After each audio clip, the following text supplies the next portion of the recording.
Halo teman-teman Geosains, pada kesempatan kali ini saya akan menjelaskan materi kimia umum, yaitu mengenai model ikatan kimia. Adapun materi pembahasan kita untuk video kali ini, yang pertama yaitu mengenai pendahuluan, kemudian ikatan ionik, kemudian ikatan kovalen, dan juga yang terakhir adalah ikatan logam. Ikatan kimia pertama kali digagas oleh Gilbert and Lewis pada tahun 1916. Maka dari itu, terkadang dalam membuat ikatan kimia, pada langkah awalnya kita akan berkaitan dengan apa yang disebut sebagai struktur Lewis. Nah, ikatan kimia ini menjelaskan seluruh zat-zat yang terbentuk secara alami memiliki atom atau ion-ion yang terikat satu sama lain. Selain itu, ikatan kimia juga dapat dijelaskan sebagai gaya tarik-menarik antara atom-atom untuk tetap berada bersama dan terkombinasi dalam suatu senyawa. Jadi, ikatan kimia ini akan menghubungkan antara atom satu dengan atom yang lainnya. Nah, terdapat 3 jenis ikatan kimia, yaitu yang pertama ikatan ion, ikatan kovalen, dan juga ikatan logam, di mana ketiga ikatan ini nantinya kita akan bahas lebih lanjut. Dalam ikatan ion, terdapat istilah yang disebut sebagai ion kation dan juga ion anion. Ion kation ini memiliki muatan yaitu positif, muatannya positif. Nah, maksudnya suatu atom itu harus mentransferkan elektronnya agar dia mencapai kestabilan. Sedangkan ion anion itu dia bermuatan negatif. Nah, suatu atom itu untuk mencapai kestabilan, maka dia harus menerima elektron. Seperti itu maksud konsep yang pertama. Kemudian konsep yang kedua, ion kation ini biasanya berupa atom logam dan ion anion ini umumnya berupa atom non-logam. Nah, ikatan ion ini juga terjadi apabila atom logam mentransfer elektron ke atom-atom non-logam dan menghasilkan tarik-menarik elektrostatik. Dan poin yang terakhir, unsur-unsur golongan utama itu seringkali ketika membentuk ion konfigurasi elektronnya mengikuti konfigurasi dari unsur gas mulia yang terdekat. Nah, di sini saya memiliki contoh yaitu Li dan F. Sebagaimana yang kita lihat di sini, Li memiliki elektron valensi yaitu 1, sedangkan F memiliki elektron valensi yaitu 7 ya. 1, 2, 3, 4, 5, 6, 7. Nah, Li ini dikatakan sebagai kation karena di sini dia sebagai atom logam, sedangkan F dia sebagai anion karena dia merupakan atom non-logam. Nah, kita lihat di sini konsepnya katanya ion kation itu nantinya akan mentransfer elektron. Nah, di sini sangat tepat ya, cocok. Lithium di sini sebagai kation, dia melakukan transfer elektronnya ke fluor. Nah, sehingga antara Li dan F ini akan terbentuk tarik-menarik. Nah, maksud poin yang terakhir ini bagaimana ya? Jadi, maksud poin yang terakhir ini, Li ini kan elektron valensinya 1. Nah, ketika dia melakukan transfer elektron, maka Li ini hanya memiliki 2 elektron. Nah, 2 elektron ini dia mirip dengan unsur gas mulia yang terdekat, yaitu helium. Begitu juga pada fluor. Fluor ini di sini elektron valensinya 7. Ketika dia menerima 1 elektron, maka jumlah elektronnya dia menjadi 10 pada fluor ini. Nah, jumlah elektron 10 ini sama dengan unsur gas mulia terdekatnya yaitu neon. Kemudian, dalam membahas ikatan ionik, maka kita perlu memahami apa yang disebut sebagai energi ionisasi dan juga afinitas elektron. Energi ionisasi adalah jumlah energi yang dibutuhkan untuk melepaskan satu elektron pada keadaan dasar atau standar suatu gas atom atau ion. Nah, jika kita lihat pada tabel periodik ini, energi ionisasi itu akan bertambah semakin ke kanan. Dan kalau semakin ke bawah, energi ionisasi ini akan semakin berkurang.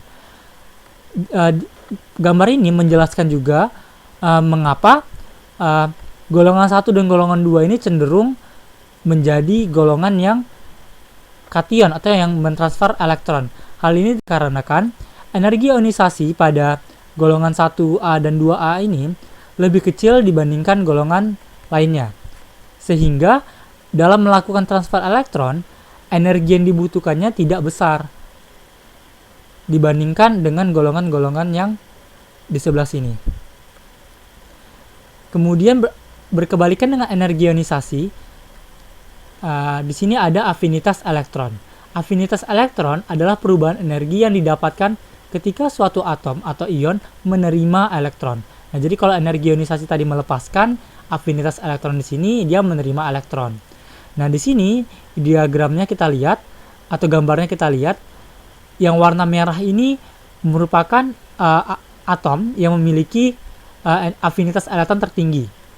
Sedangkan yang abu-abu ini afinitas elektronnya tuh dia positif. Sedangkan yang warna putih ini dia mendekati 0.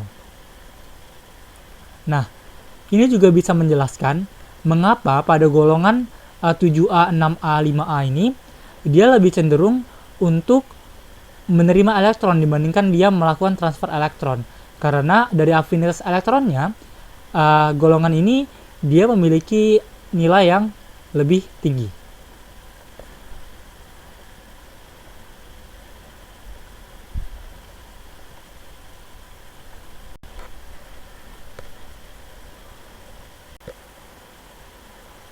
Kemudian, untuk membahas ikatan ionik, juga penting bagi kita untuk memahami energi Kisi. Nah, sebelumnya kita sudah memahami mengenai energi ionisasi dan juga afinitas elektron. Kedua hal tersebut itu menjelaskan bagaimana sih keterbentukannya ikatan ionik. Sedangkan energi Kisi ini, dia akan menjelaskan mengenai pemisahan dari ikatan ionik. Nah, energi Kisi ini adalah energi yang dibutuhkan untuk memisahkan secara sempurna satu mol senyawa ionik padat menjadi ion-ionnya dalam keadaan gas. Nah, kalau kita lihat pada persamaan kimia di sini ada Xm+, ini sebagai kation, dan juga Yn-, ini maksudnya N ya, ini sebagai anion, dan juga ini XmYn, ini senyawanya, terus ini adalah energi Kisi.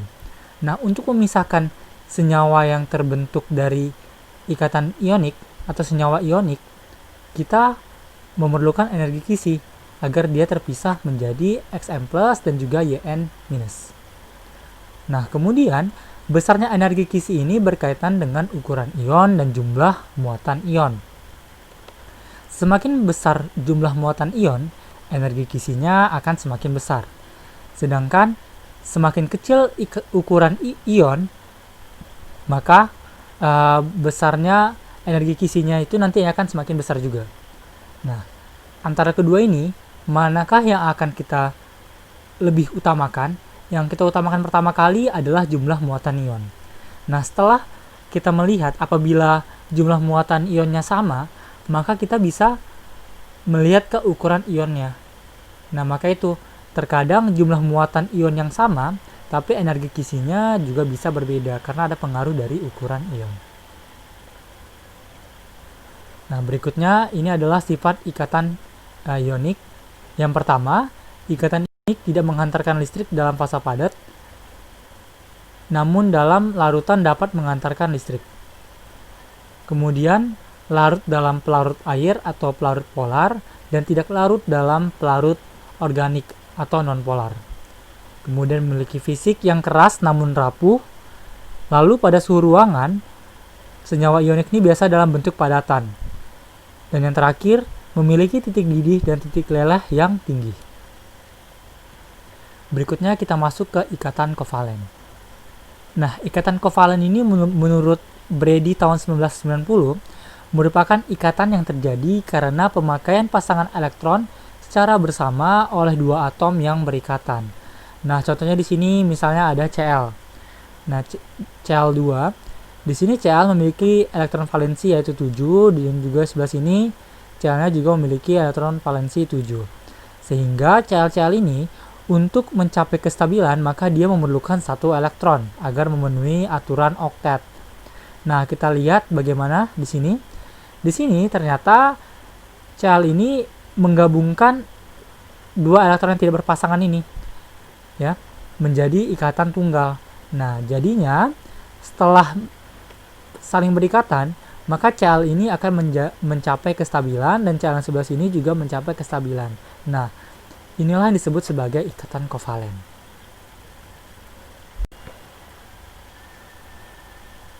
Dalam ikatan kovalen terdapat beberapa hal yang perlu kita pahami juga. Yang pertama, pemakaian bersama elektron tidak selalu menghasilkan pembagian yang merata. Nah, ini kita bisa lihat pada gambar di sini. F2 dan juga HF. Ini keduanya merupakan ikatan kovalen. Tapi kita lihat sejarah pembagiannya, dia tidak merata. F2 ini dia merata, sedangkan HF dia tidak merata. Nah, ini nantinya akan berkaitan dengan proses atau gaya tarik dari atom yang terkait.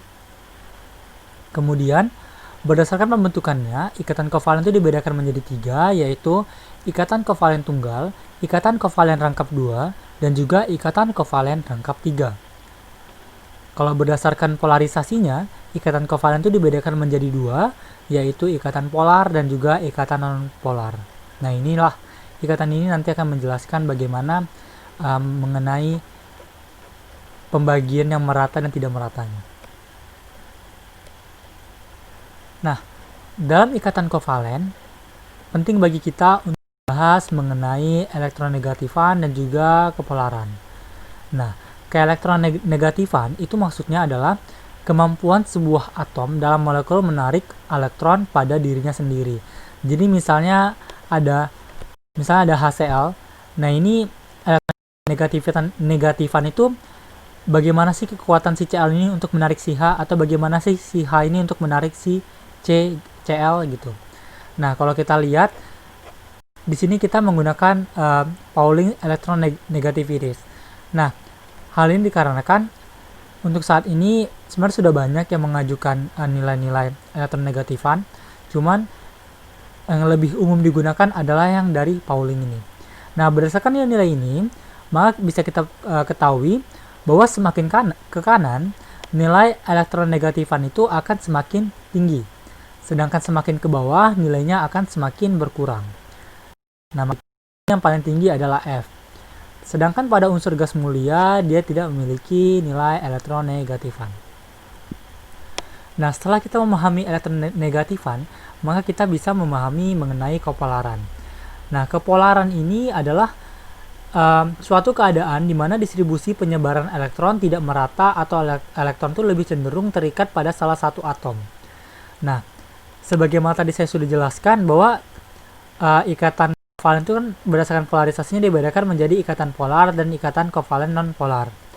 Nah, kalau misalnya dia ikatan polar, dia beda elektronegatifannya tidak sama dengan 0. Maksudnya, jadi misalnya HCl ya, contohnya di sini, H ini nilai elektronegatifannya di sini kan 2,2. Sedangkan Cl di sini nilainya 3,1. Nah, ketika dia diselisihkan, nilainya itu tidak sama dengan 0, sehingga dia tidak simetris bentuknya ya, ciri-ciri dari polar. Nah, sedangkan kovalen non-polar, dia itu beda elektronegatifannya sama dengan 0. Nah, kita lihat di sini Cl2. Nah, di sini Cl-nya 3,1, Cl di sini juga 3,1. Nah, sehingga beda elektronegatifannya sama dengan 0. Akibatnya bentukannya menjadi simetris. Nah, maka itu ini sama-sama ikatan kovalen ya, kita lihat ya, HCl dan Cl2. Tapi bentuknya yang ini tidak simetris, sedangkan yang ini bentukannya simetris. Berikut ini merupakan sifat ikatan kovalen. Yang pertama, senyawa kovalen polar dapat mengantarkan listrik dalam bentuk larutan. Namun dalam padatan dan lelehan, senyawa kovalen ini tidak dapat mengantarkan listrik. Sedangkan senyawa nonpolar, dalam fase apapun, dia tidak dapat mengantarkan listrik. Kemudian, senyawa kovalen ini tidak larut dalam pelarut polar. Akan tetapi larut dalam pelarutnya adalah organik. Jadi senyawa kovalen ini dia tidak larut dalam air, tapi dia larut dalam pelarut organik. Lalu, senyawa kovalen ini memiliki sifat fisik yaitu lunak tapi dia rapuh. Kemudian pada suhu ruangan, fasanya itu dia bisa beragam, bisa dalam bentuk gas, bisa dalam bentuk cair, dan juga bisa dalam bentuk solid. Lalu senyawa kovalent ini memiliki titik didih dan titik leleh yang rendah. Nah, berikutnya kita masuk ke ikatan logam. Ikatan logam adalah suatu jenis ikatan kimia yang melibatkan gaya tarik elektrostatik di antara elektron yang dikumpulkan dalam suatu awan elektron dan ion logam bermuatan positif. Nah, jadi di sini kita lihat ini ada EE ya, elektron. Ini elektronnya kan sangat banyak nih, maka itu sering disebut sebagai awan elektron atau lautan elektron. Nah, Ag ini di sini Ag+, di sini sebagai ion kationnya. Itu di sini disebut sebagai ion logamnya. Nah, di antara ion logam ini dengan elektron ini ada gaya tarik menarik. Ini contohnya dari logam perak ya, Ag+. Nah, konsep dalam ikatan logam ini, jadi elektron valensi dari atom logam itu nantinya dia akan terdelokalisasi dan menarik seluruh kation logamnya, sehingga dia berikatan secara bersama-sama ya. Kita lihat di sini, ini elektron valensinya dia terdelokalisasi, terus dia ketarik dengan ion logam. Nah, jadinya dia akan digunakan secara bersama-sama. Kita lihat misalnya ini saling digunakan secara bersama-sama. Nah, perlu diperhatikan juga, tidak semua logam itu membentuk atau terbentuk dari ikatan logam. Nah, contohnya itu adalah ion merkuri. Jadi belum tentu semua logam tuh berikatan logam ya. Dan ini yang terakhir pembahasan kita mengenai sifat ikatan logam. Nah, yang pertama, ikatan logam itu mampu mengantarkan listrik dengan baik. Hal ini dikarenakan elektron-elektronnya bersifat mobile. Jadi elektron-elektron tadi kan di awan elektron atau disebut sebagai lautan elektron, dia itu mobile, berpindah-pindah. Jadi bisa mengantarkan listrik dengan baik. Lalu titik lelehnya yang tinggi.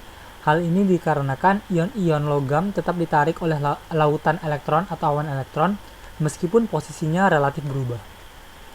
Dan yang terakhir, mudah diubah bentuknya atau malleability karena lautan elektron atau awan elektron itu menghalangi gaya tolak dari sesama kation.